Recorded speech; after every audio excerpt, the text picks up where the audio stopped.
Wow. So that is an incredible amount of FUD on the market. If you've followed my channel, you know that I frequently say, don't turn off your emotions. Listen to what your emotions are telling you. Just don't do what they're telling you to do. Usually I do the opposite, but I always do take the time to check myself and see if doing the opposite is really possibly going to lead to the hopes that I'm hoping it will do. Because Warren Buffett said it, and I covered it the other day, but when others are greedy, I get fearful, and when others are fearful, I get greedy. And so operating on that has led me to way above average returns. And so when all the FUD is so palpable, well, what am I thinking about? What am I doing? I want to share some insights with you today. And today hopefully is a good day for insights, because the FUD is real and everything is crashing. And so what you're trying to evaluate, is today a good day to sell, or is it a good day to buy? Now, only you can answer that, but I wanted to share with you some perspectives that maybe you're not getting elsewhere. So why don't we start looking at some news, and I'm going to share with you some insights into the news, also some insights into some historical perspectives. So first, we're going to go to some of these articles. Oh my gosh, Bitcoin price dips to 32,500 on consistent new China FUD. Oh my goodness, Bitcoin dips sharply as China broadens ban. Oh no, China doubles down on crypto FUD by recycling old warnings. Okay, so what is this China FUD really all about? Okay, so China is trying really hard to finish their digital yuan, and they're trying to pave the way so that their digital yuan can have supremacy as the currency around the world. And so, like all communist countries do, they're clearing the path of competitors because they don't want to have to compete in a fair and free market. They want to be able to mandate what it is that they want to win. And guess what? That usually doesn't work out very well, but they're trying their best, and who knows? Maybe it'll work out this time. But the free market tends to pick the right winners rather than governments. So they are trying to clear the path, and so they've put regulations on cryptocurrency and trading cryptocurrency in the past, and now they're trying to push all the Bitcoin mining out of their country, which is fine too. In fact, they're doing the world a favor by doing that, because I've always been concerned that so much of the mining capacity was in China, because communist countries, they oftentimes do horrible things. And the CCP, not exactly a great entity. They do horrible things all the time. I mean, just look at what they do with their own people all the time. So they could force the mining companies to collude to destroy Bitcoin. But as more of the Bitcoin mining relocates out of China, it actually, in my opinion, makes Bitcoin far more secure. So first of all, I don't see this as FUD. I see this as freaking fantastic news, not FUD. So let's face the facts, though. I mean, prices are down. Is that a good thing or a bad thing? Well, that really depends on if you like to buy high or if you like to buy low. So if you like to buy low, I think it's a fantastic thing. However, you still want to analyze, okay, are prices likely to go higher from here, or are they likely to go lower? Well, actually, prices are almost certain to go a lot higher from here. The bigger question is, are we in a downturn trend for the next 3 years, or bear market? Have we entered the 3-year bear market that won't turn around till after the next Bitcoin halving? Yeah, I'd say there's about an 8% chance of that. There's 92% chance that, hell no, we have a lot more to grow. And in fact, later this year is going to be amazing. So not 100% chance. I weight it 92% chance. So the question isn't how I rate it. The question is, what do you rate it? Because I always like to give weight to different things, because it's never completely clear. I don't have a magic crystal ball that tells me exactly what's going to happen. So I just have to weight historical perspective as well as other fundamental things going on to what I think, and that's how I'm weighting it. Now, this is exciting to me because overall, we're at a 10 on extreme fear in the fear and greed index. And to me, that is usually a huge buy signal. Let me share with you why. Okay, historical perspective, let me share with you some things. So say we are now entering the bear market like some people are suggesting. Okay, could be the case. I really don't think it is, but let's say even if that's the case. So in 2017, we peaked out, and then we had this huge retracement. So was this a good time to sell? No. So what was the fear and greed index right here? Probably somewhere around 10, like we are now.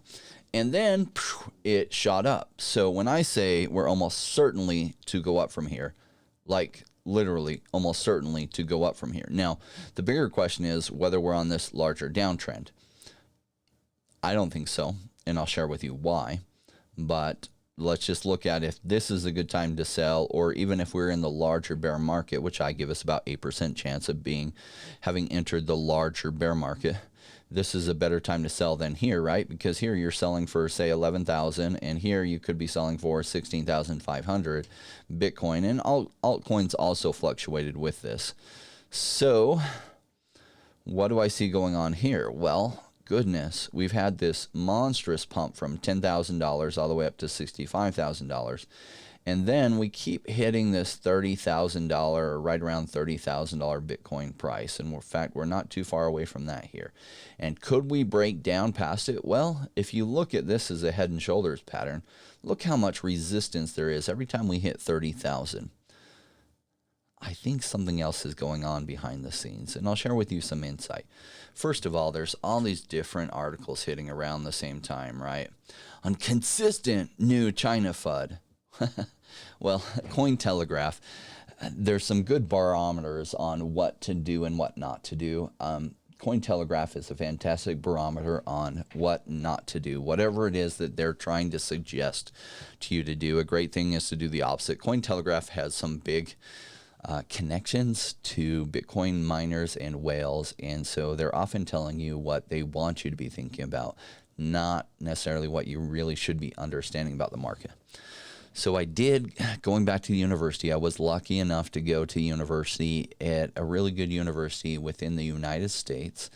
And I had some great, a great professor, an English professor. And she wasn't even really a professor. She was a grad student teaching English class. And what was fascinating is for the first half of the semester, we took the time to analyze news articles and to try to understand what it was that the authors of those articles were trying to persuade us to believe. Because a lot of times we think about news as in these people know what's going on in the world and they're trying to inform us on facts. Do you know that that is what it's supposed to be, but that is almost never the case?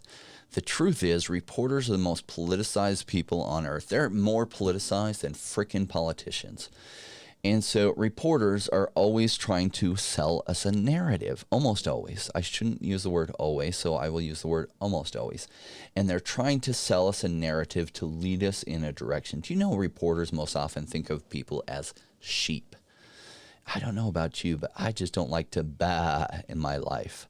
I don't like to follow the herd. I like to figure out where the true value is and go there. And so somebody trying to push me around as a sheep, it's just not going to happen. So realize that they are pushing a narrative in a direction. What narrative are all these reporters pushing it into? Without saying it directly, they're trying to scare you into believing Bitcoin is going to zero. Now, why would they be doing that? Could it be that in some cases, in fact, many cases, that they have connections to the bigger whales who are trying to get the sheep or people that they see as sheep to believe that and to not be able to see past it? And so that they're selling their Bitcoin right into the hands of the bigger whales who are absolutely accumulating right now at prices that are too good to be true. Because I'll share with you some data on what's likely to happen later this year. Now, it's not guaranteed to happen. It's just highly likely to happen. So, yes, I'm not buying this crap. And it is, we're being fed a bunch of crap and we're told to say, yum, this tastes good. And I'm not buying it. Great. So much of this over the past month has been coordinated FUD. Okay, so is China kicking out the miners? Yes, that's a fantastic, great thing. I'm very happy about that. Thank you, because then that makes Bitcoin even more secure than it was before. So let's go back to here and let's go to what happened in 2013, because this cycle is a lot more like 2013. All right. Look at this. See, we had this large pump early in the year, huge, followed by a huge retracement. And I can just imagine all the coin telegraph stories around this time of, oh my gosh, and Bitcoin's, blah, and all this bad news, and inferring without saying it, because not like they necessarily said anything inaccurate here. This not a lie, direct lie. It's just a lie by implication, which, reporters don't often get in trouble for. They only sometimes get in trouble if it's a direct lie. But is this true? Yeah. Bitcoin USD sheds $1,000 almost instantly as China's third largest bank puts the cats among the pigeons in early trading. Oh my goodness, it's going to zero is the implication. How does that usually play out? Well, I can imagine the stories that were written that then push prices down here so some big whales could accumulate. And then what happened? Wham! And a lot of people missed out. So look at the timing too. This is around, see, it kept trading down until actually July was the very bottom. And then it started this slower climb at first, going from $70 up to $120. And then it went absolutely crazy and parabolic and 10x'd from there. Now, we don't necessarily have a 10x left in us. We might from here, actually, at the 30,000 price mark. It's possible. I don't know if we do or not, but we're here. Let me share with you. This came from Chris in our Telegram group. And there's some very smart people in our Telegram group. So if you haven't already, click on the See More and you'll see a link to our Telegram group and join the discussion in Telegram. There's some very smart people that think just like, they and I think so much alike. And Chris found this, which is fantastic. And so notice in these different peaks that there are 3 different HODL waves. So 1, 2, 3, 1, 2, 3. So we've had 1 so far. If you notice, I've been saying that likely we have at least 1 massive climb left. We possibly could even have 2. So if this is just 1, and you could almost say it's like 1.5, but say it's 1, and look how close this looks to early 2013. Look at that, where it has these 2 little peaks here. We have 2 little peaks here. I know the price itself has gone higher, but we're just in a higher price point here. But look how those 2 little peaks happened here, and I think we have plenty more coming. So this is exciting overall. In fact, what we were looking at, that's 2012. This is 2013 here, where it's got 1 massive one and then retraces. It does have 2 peaks earlier in 2012. But this could just be our first. Now, I did do some analysis and some math on, it seems like every cycle that it flattens a little bit and the length of time increases from the halving before the true end of the bull run. And so if that math plays out, it suggests that the true end of the bull run might not come till May 2022. Now, I do think the number is a little bit skewed because I think December, which was where the peak was, right at the end of December in the last cycle, was a little bit later than it normally would have been, only because the institutional players or the whales were trying to get it so that they could short or do options on Bitcoin. And the minute that options were announced, they took a bunch of short positions and sold like crazy, which dumped the market. So possibly if those had been able to happen sooner, then it would have put it in November rather than December. And so that might have skewed our data. So the true peak might come sooner than May. But if we use that math, it suggests that May might be the true end of the bull market. Now, though history does repeat itself, it doesn't repeat itself exactly. It does rhyme. So just note that it usually doesn't come exactly when you would think it would either, which is why a lot of people are scared right now because they know that principle. And so they're like, wow, did we all just get played? And that was the end of the bull market. And then we're entering a 3-year bear market. My answer to that for me is no. I think there's still plenty of room to grow from here. In fact, who knows? We could come all the way back down to this support level here, right around $20,000. But I think later this year, we're going to have a big run. Now, that's what I think. Now, what are you thinking, Phil? Feel free to put your comments below. I'd love to hear from you. Have you seen this chart about the Bitcoin realized cap hot away from Glassnode? What are your thoughts on that? I'd love to hear below. Also, do you think that we have one or two more pumps coming later this year? I strongly think we do. Although I will give it 8% chance that we did have our peak and that we're in for a longer bear market, but a 92% chance that we have plenty of running left to do this year. And so that's the way I'm structuring my portfolio. So the bigger question I'm asking myself today, and I don't have the exact answer to that, is what am I going to be buying? So I'm looking at all the sales that are there, and Bitcoin right now is at 33,000. That's a pretty good sale. Ethereum went on a big sale with almost 25% retracement. It's down below $2,000 again. I'm looking at Chainlink, big sale, Solana, but what I'm really thinking about is Polkadot, and I'll share with you why. Polkadot's market cap is at 15 billion right now, and I'm a big fan of Cardano. Cardano, its market cap is almost 40 billion. So I did miss early this morning when I woke up. Now, we just did a big trip the last couple of days, and I just got back. So I did wake up before going back to sleep, and I saw, oh my gosh, Cardano was at like $1.04, and I thought, this is heaven sent.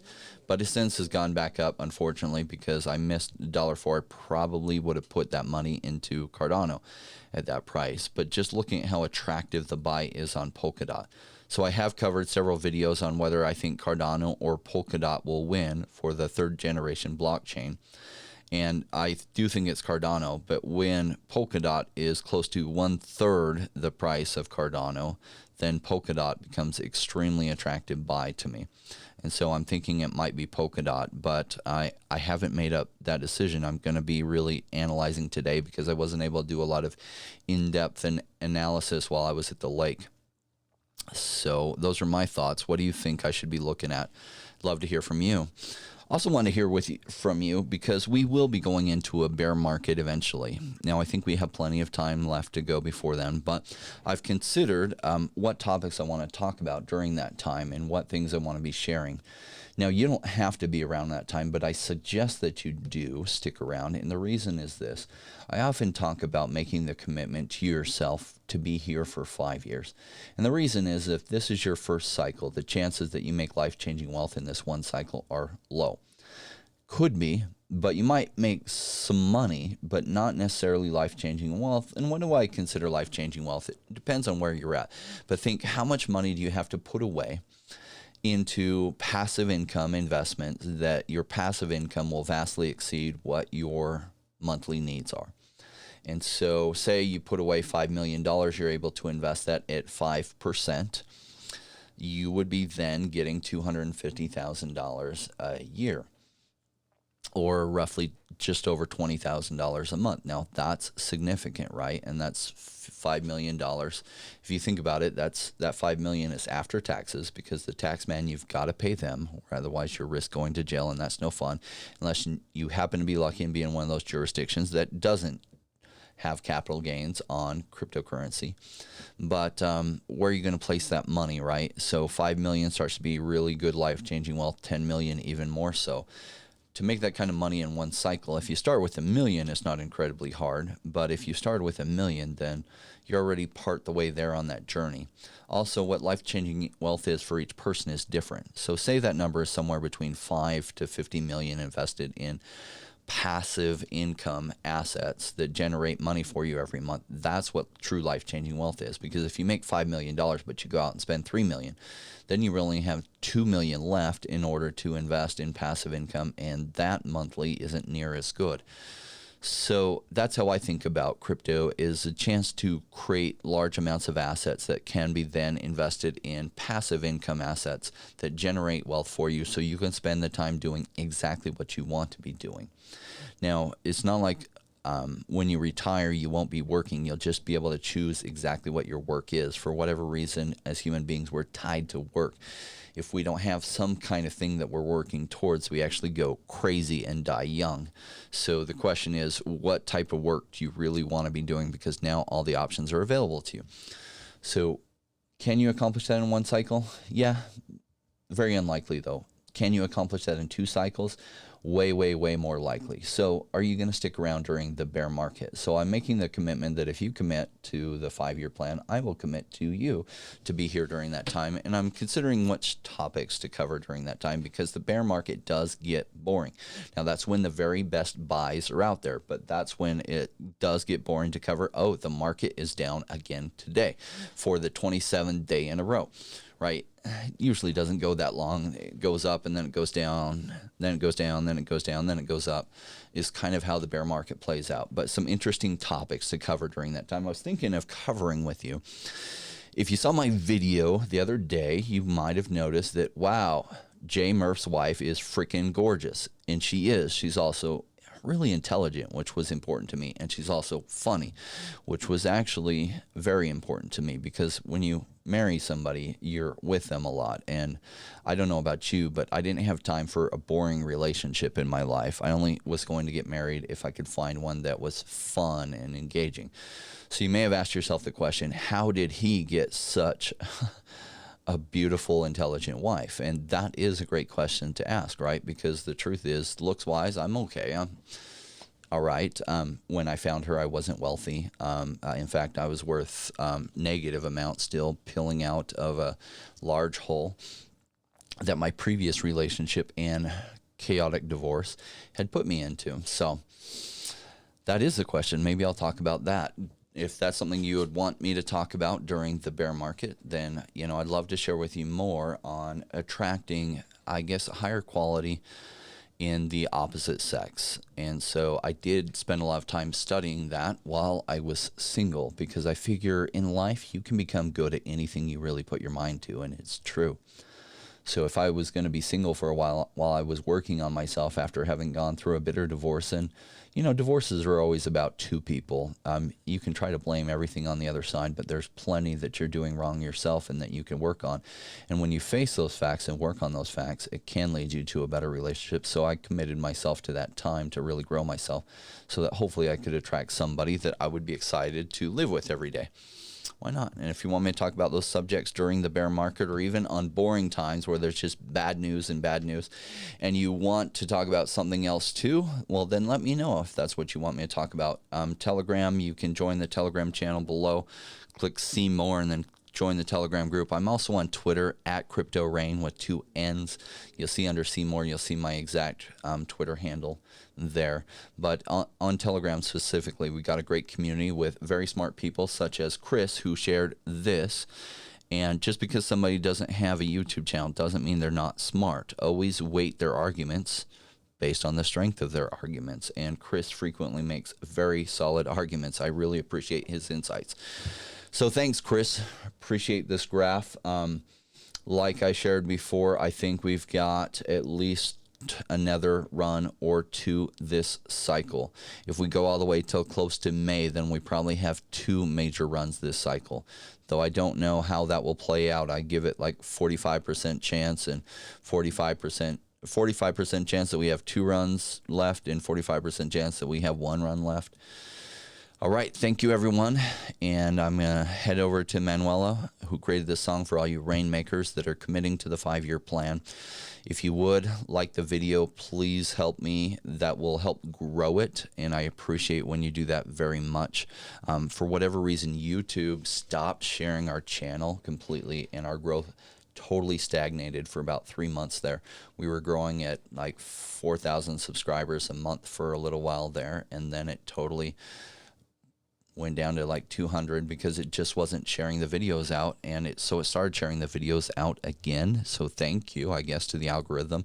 But I also thank you. I noticed our like ratio has gone up to about 20% on the videos, likes to views, and that's thanks to all of you who are really helping me do that. So every time you like the video, you're really helping me, and I appreciate that very much, because I want to get this information out. I'd like to grow the channel to 500,000 or even 1 million subscribers, just to be able to give them a better perspective on these days that's so scary. My goal is just to inform them to think like how my mentors in investment help me to think. So it's not like this knowledge is from me directly. It's from other people who are smarter than me that taught me to think like they did. And I want to share it with all of you. So thank you so much, and we will see you next time. Success is falling, flowing like rain. The timing's right, we're getting paid. Come on, Rainmakers, let's make this happen.